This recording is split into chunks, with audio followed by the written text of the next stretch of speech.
Well, I came up with the Anti-Faro looking for a reset move of Juan Tamariz's. He had a move that I wanted to be able to get to that position, and that required to get cards to separate, right? To separate. They didn't have to separate one by one, they just had to separate. And I thought long and hard, and I finally thought that this action would do that. And I wasn't looking for a perfect one.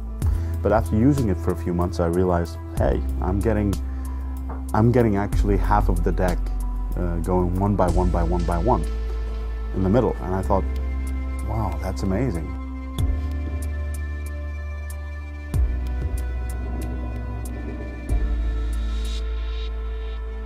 It's difficult, but I do have some pointers that will make it a little bit easier and speed up the learning process by a few years.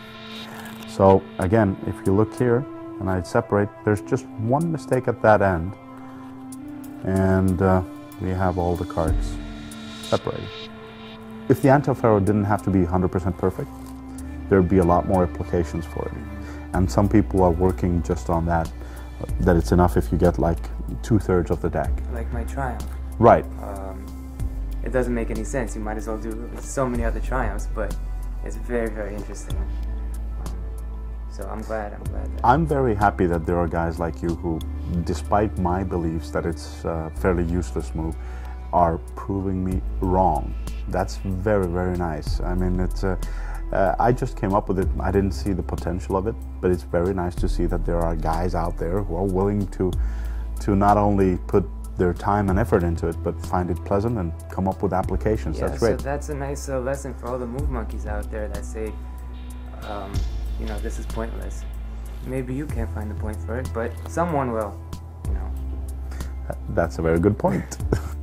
I decided to actually come up with some tricks that didn't require you to do a perfect Anti-Faro, but use the Anti-Faro almost as a part of the effect.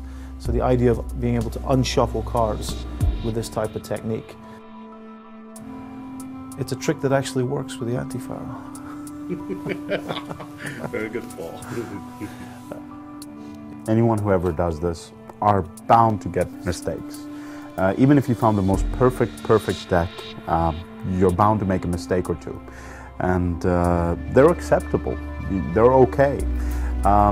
If you know how you're going to correct them. For instance, compared to the Faro shuffle, if you make a mistake, you're going to have to take the cards back out and shuffle again.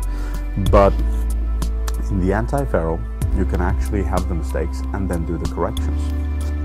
At the same time doing this and the